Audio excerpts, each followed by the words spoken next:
ଶ୍ରୀମଦ୍ଭାଗବତ ପଞ୍ଚମ ସ୍କନ୍ଧ ପ୍ରଥମ ଅଧ୍ୟାୟ। ପରମ ପୁରୁଷ ଗୋବିନ୍ଦ ତାହାଙ୍କ ଚରଣାର ବିନ୍ଦ, ତହୁଁ ଗଳଇ ମକରନ୍ଦ ତାହା ଯେ ପିବନ୍ତି ଆନନ୍ଦ। ତାହାଙ୍କ ଚରଣେ ବନ୍ଦଇ ପଞ୍ଚମ ସ୍କନ୍ଧେ ଗୀତ ଗାଇ। ପରୀକ୍ଷିତ ଉବାଚ। ଭୋମୁନି କିମ୍ପା ପ୍ରିୟ ବ୍ରତ, ସେ ଆତ୍ମା ରାମ ଭାଗବତ। ଗୃହେ ରମିଲା ତାଙ୍କ ମନ, ପ୍ରାରବ୍ଧ କର୍ମରେ ବନ୍ଧନ। ନିଶ୍ଚୟ ମୁକ୍ତ ସଙ୍ଗ ଯେହୁ, ଏମନ୍ତ ପ୍ରାଣୀ ମାନେ କହୁ। କିମ୍ପା ଏ ଗୃହେ ମନ ରହେ, ଭୋମୁନି ଫେଡ଼ିବା ସଂଶୟ। ନିଶ୍ଚୟ ତବ ଲୋକଙ୍କର, ଉତ୍ତମ ଶ୍ଲୋକ ଯେ ବାସାର। ନିବୃତ୍ତ ଚିତ୍ତ ଯେ ହୁଅଇ, ସେ କିମ୍ପା ବ୍ୟର୍ଥ ଆଚରଇ। ଏମତେ ସଂଶୟ ବହୁତ, ଯେ ପ୍ରାଣୀ ଗୃହ ମୋହେ ଚିତ୍ତ। ତାମତି ବିଷ୍ଣୁ ବିଷୟରେ, ହୋଇଲା କେମନ୍ତେ ସଂସାରେ। ଶ୍ରୀଶୁକ ଉବାଚ। ନିଶ୍ଚୟ କହିବା ତା ଶୁଣ, ଧନ୍ୟ ଜୀବନ ତୋରା ଜନ। ଉତ୍ତମ ଶ୍ଲୋକ ଯେ ଗୋବିନ୍ଦ, ତାହାଙ୍କ ଚରଣାର ବିନ୍ଦ। ତହୁଁ ଅମିୟ ରସ ବହେ, ତାହା ଯେ ପ୍ରାଣୀ ନିତ୍ୟ ପିଏ। ଭକତ ସାଧୁ ସେହି ଜନ, ପରମହଂସ ଦିବ୍ୟ ଜ୍ଞାନ। ତାହାର ବିଷ୍ଣୁ କଥା ବିନେ, କେବେ ହେ ଆନ ନୁହେଁ ମନେ। ଅନ୍ୟ ଯେ ଗୁଣ କଥା ମାନ, ଇଚ୍ଛା ନ କରନ୍ତି ଯେ ଜନ। ଯେଣୁ ଏ ନୃପ ପ୍ରିୟ ବ୍ରତ, ଗୁଣରେ ହୋଇଲା ପୂଜିତ। ମୁନି ପରମ ଭାଗବତ, ନାରଦ ଲୋକରେ ବିଖ୍ୟାତ। ସେ ମୁନି ଚରଣ ସେବାରେ, ସର୍ବ କଳୁଷ ଗଲା ଦୂରେ। ତତ୍କ୍ଷଣେ ସତ୍ୱଗୁଣ ବହି, ବ୍ରହ୍ମ ମନ୍ତ୍ରରେ ଦୀକ୍ଷା ପାଇ। ପିତାର ଆଜ୍ଞା ପାଳି କରି, ଅବନୀ ପାଳନେ ବିଚାରି। ଉତ୍ତମ ସତ୍ୱଗୁଣ ତାର, ପ୍ରଜା ପାଳନେ ନୃପବର। ଅଖିଳ ଲୋକଙ୍କ ଜୀବନ, ଅନାଦିନାଥ ନାରାୟଣ। ତାହାଙ୍କ ଚରଣାର ବିନ୍ଦେ, ଚିତ୍ତ ନିବେଶି ଅପ୍ରମାଦେ। ପ୍ରବର୍ତ୍ତି ସଂସାର ବେଭାର, ମନକୁ ତହୁଁ କଲା ଦୂର। ନୀଚ ଲୋକର ପରାଭବ, ସହିଲା ଆପଣା ସ୍ୱଭାବ। ଏଥୁ ଅନ୍ତରେ ଭଗବାନ, ଦେବଙ୍କ ଆଦି ଯେ କାରଣ। ରାଜାର ମନ ଗୁଣ ଘେନି, ଜନ କୁଶଳେ ଆତ୍ମଜୋନି। ନିଗମ ନିଜ ଗୁଣେ ଥୋଇ, ଭବନୁ ଅଇଲେ ଗୋସାଇଁ। ଗଗନ ତଳେ ଚନ୍ଦ୍ର ଯେହ୍ନେ, ବିରାଜମାନ ତାରା ଗଣେ। ଅପୂର୍ବ ଶୋଭାକୁ ବିସ୍ତାରି, ବିଜୟ ପ୍ରଭୁ ନର ହରି। ନିର୍ମଳ ପୂଜା ଉପହାରେ, ପୂଜିଲେ ତାହାଙ୍କୁ ବେଦରେ। ପଛରେ ଯୂଥ ଯୂଥ ହୋଇ, ସିଦ୍ଧ ଗନ୍ଧର୍ବେ ଗୀତ ଗାଇ। ଚାରଣ ମୁନିଙ୍କ ସହିତେ, ଗମନ କଲେ ଯେ ସମସ୍ତେ। ଗନ୍ଧମାଦନ ଗିରି ତଳେ, ସଭା କରାଇ ବିଜେ କଲେ। ବୃକ୍ଷ ବାହାନେ ପଞ୍ଚାନନ, ହିରଣ୍ୟ ଗର୍ଭ ଜନାର୍ଦ୍ଦନ। ସେଠାରେ ଥାଇ ନାରଦ, ବନ୍ଦିଲେ ପିତାମହ ପାଦ। ତତ୍କ୍ଷଣେ ଉଠି ମୁନିବର, ସାନନ୍ଦେ ଯୋଡ଼ି ବେନି କର। ପିତାମହଙ୍କୁ ସେ ବନ୍ଦିଲା, ଚରଣେ ଶିର ଲଗାଇଲା। ପ୍ରିୟ ବ୍ରତର ପୂଜା ଘେନି, କୋମଳ ବାକେ ପଦ୍ମଜୋନି। ବିସ୍ମୟେ ଚାହିଁ ବେଦବର, ରାଜାଙ୍କୁ କହନ୍ତି ଉତ୍ତର। ବ୍ରହ୍ମବାଚ। ହେ ପ୍ରିୟ ବ୍ରତ କହୁଁ ତତେ, କ୍ରୋଧ ନ କର ତୋର ଚିତ୍ତେ। ଆମ୍ଭେ ନାରଦ ଆଦି ଯେତେ, ଯାହାର ଭାଗ୍ୟ ଚିନ୍ତେ ଚିତ୍ତେ। ତପସ୍ୟା ବିଦ୍ୟା ଯୋଗ କରି, ପଣ୍ଡିତ ପଣେ ଯେ ଆଚରି। ନୁହଁଇ ଧର୍ମରେ ତତ୍ପର, କର୍ମ ନାଶନେ ଅଧିକାର। ଜନ୍ମ ମରଣେ କର୍ମ ବହି, ଜୀବନ ଶରୀର ଯେ ଦେହି। ଶୋକ ମୋହକୁ ନିତ୍ୟ ପାଇ, ପୁଣି ଯେ ଦୁଃଖକୁ ଭୁଞ୍ଜଇ। ଯାହାର ବାକେ ଗୁଣ ମାନେ, ହେ ବତ୍ସ ଦୁସ୍ତର ଏ କର୍ମେ। ଦ୍ୱିପାଦ ଚତୁଷ୍ପାଦ ଯେତେ, ସର୍ବେ ବନ୍ଧନ ମୋହ ଗତେ।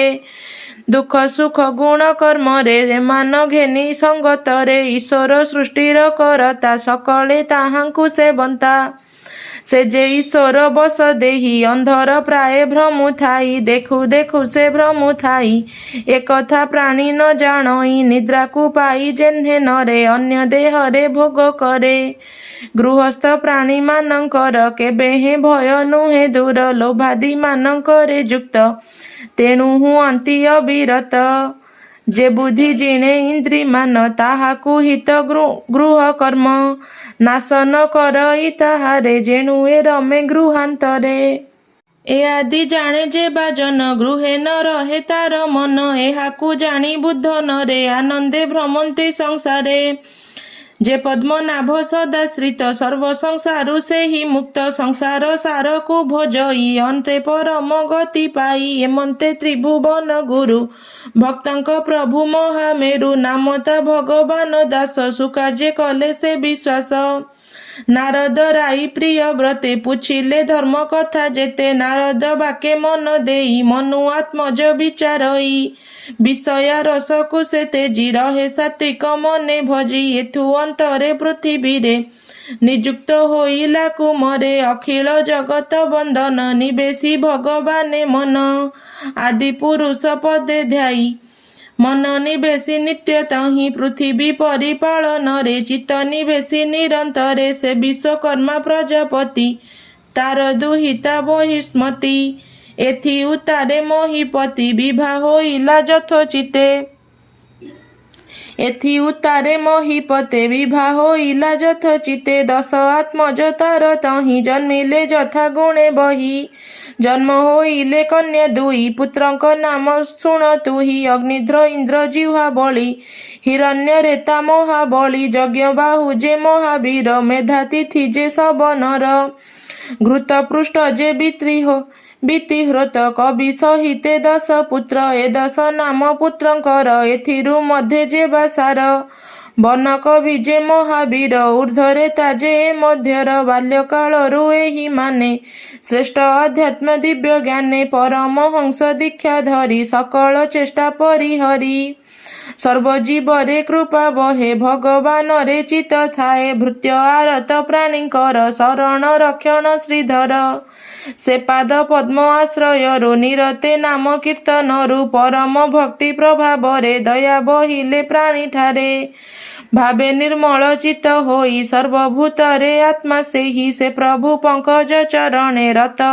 ଭକତ ଦାସ ପଣେ ଦ୍ୱିତୀୟ ପତ୍ନୀ ଗର୍ଭେ ତାର ହେଲେ ସେ ତିନୋଟି କୁମର ଉତ୍ତମ ତାମସ ରୈବତ ମନୁରେ ହୋଇଲେ ଅଧିତ ଏମନ୍ତେ ପୁତ୍ରମାନ ଘେନି ଚିରକାଳ ସେ ରାଜା ପୁଣି ପୁରୁଷାର୍ଥର ଆଶ୍ରା ନେଲେ ପୃଥିବୀ ନିଷ୍କଣ୍ଟକ କଲେ ଧର୍ମପଣକୁ ନ ଆଚରେ ରାଜାର ପତ୍ନୀ ବିଷୟରେ ପ୍ରତିଦିନରେ ସ୍ନେହ ଭରେ ବିହରେ ସେ ଯେ ନୃପବରେ ଯାହାର ନବୀନ ଯୌବନେ ମନ୍ଦହାସ ଅବଲୋକନେ ଆଦେଶ ହୋଇ ଦଣ୍ଡଧାରୀ ନାରୀ ସ୍ୱଭାବେ ବଶକାରୀ ମେରୁକୁ ସୂର୍ଯ୍ୟଲୋକ ପ୍ରାୟ ରାଜାର ତେଜ ବୀର୍ଯ୍ୟ ଦେହେ ତେଜେ ସୂର୍ଯ୍ୟ ତେଜ ରହିତ ତପସ୍ୟା ବଳୁ ପ୍ରିୟ ବ୍ରତ ପ୍ରତାପ ଦେଖାଇବା ଅର୍ଥେ ଆରୋହୀ ଜ୍ୟୋତିର୍ମୟ ରଥେ ରଜନୀ ଦିବସେ ଭ୍ରମଇ ଦ୍ୱିତୀୟ ସୂର୍ଯ୍ୟ ପ୍ରାୟ ହୋଇ ଏମନ୍ତ ଦେଖି ରାଜା ବ୍ରତ ମନୁ ମିଳିଲେ ରାଜାଗ୍ରତ ଏ ତୁମ୍ଭ ଅଧିକାର କାହିଁ ନିଷେଧ କଲେ ରାଜା ଚାହିଁ ସେ ରାଜା ରଥର ଚକ୍ରର ହୋଇଲା ଯେତେକ ବିସ୍ତାର ତେଣୁ ସାତ ସିନ୍ଧୁ ହୋଇଲା ପୃଥିବୀ ସପ୍ତ ଭାଗ କଲା ଶାକଶାଳମଳି ଜମ୍ବୁ ପ୍ଳକ୍ଷ କୁଶ ପୁଷ୍କର ଆଦି କ୍ରୋଞ୍ଚ ଏପରି ସାତ ଭାଗ ହେଲା ସେ ରାଜା ଆନନ୍ଦେ ବୁଡ଼ିଲା ଆନନ୍ଦ ମନ ଦଣ୍ଡଧାରୀ ଏହା ସେ କର୍ମରେ ବିଚାରି ପୁତ୍ରଙ୍କୁ ଅନୁଗ୍ରହ କଲେ ଯଥା ବିଭାଗ କରିଦେଲେ ଦୁହିତା ଉର୍ଜ୍ଜସ୍ୱତୀ ନାମ ତାହାକୁ କଲେ ଶୁକ୍ରେ ଦାନ ତାହାର ଗର୍ଭେ ଦେବ ଜାନି ଜନ୍ମ ହୋଇଲା ଏ ଧରଣୀ ଏଥୁ ଅନ୍ତରେ ରାଜା ଚିତେ ସୁନିନ୍ଦା କଲା ସେ ବହୁତେ କୁସଙ୍ଗେ ଆସକ୍ତ ସେ ହେଲା ବଡ଼ ଅସାଧୁପଣ କଲା ଏଣୁ ଇନ୍ଦ୍ରିୟ ବଶ ହୋଇ ଅବିଦା ବିଷୟରେ ମୋହି ଏଣୁ ଏଧିକ ମୋ ଜୀବନ ବିଶ୍ୱାସ ମନରେ ପ୍ରସନ୍ନ ଇଷ୍ଟ ଦେବତା ପ୍ରସନ୍ନରେ କ୍ରୋଧ ଜନ୍ମିଲା ରାଜା ଠାରେ ବିଷୟ ଚେଷ୍ଟା ସେ ଛାଡ଼ିଲା ଇନ୍ଦ୍ରିୟ ମାନ ନିରୋଧିଲା ରାଜା ସମ୍ପଦ ନ ଇଚ୍ଛିଲେ ଯଥା ବିଭାଗେ ପୁତ୍ର ଦେଲେ ସ୍ୱପତ୍ନୀ ତେଜେ ମୃତ ପ୍ରାୟ ମୃତ ହେଲା ଶରୀରମୟେ ମହାନୁଭବ ଭଗବାନ ନାରଦ ବ୍ରହ୍ମାର ନନ୍ଦନ ତାହାଙ୍କ ପଥ ଆଶ୍ରେ କଲା ନିଶ୍ଚୟ ନିବୃତ୍ତ ହୋଇଲା ଯେଉଁ ରାଜାର ଏତେ କୃତ୍ୟ ଗାୟନ କରନ୍ତି ଜଗତ ପ୍ରିୟବ୍ରତର କଲା କର୍ମ ଏହାକେ କରିବାକୁ କ୍ଷମ ଏହାର ରଥଚକ୍ର ମାର୍ଗେ ସାତ ସମୁଦ୍ର ମହି ଭାଗେ ଭାଗ ବିଭାଗ ମହି କରି ଦିଗ ଉପଦିଗ ବିଚାରି ଯେ କଲା ମନୁର କୁମର ପୃଥିବୀ ମଧ୍ୟେ ଅଗୋଚର ସେ ପ୍ରିୟ ବ୍ରତର ମହିମା ତ୍ରୈଲୋକ୍ୟ କେ ଦେବ ଉପମା प्रिय अखिल लोकंकर महामहिम अनुपवर प्रियवत राजा चरित कहई विप्र जगन्नाथ। इति श्रीमद्भागवते महापुराणे पारमहंस्यां संहितायां 82 पंचम स्कन्धे प्रियव्रत राजचरिते नाम प्रथमोऽध्यायः।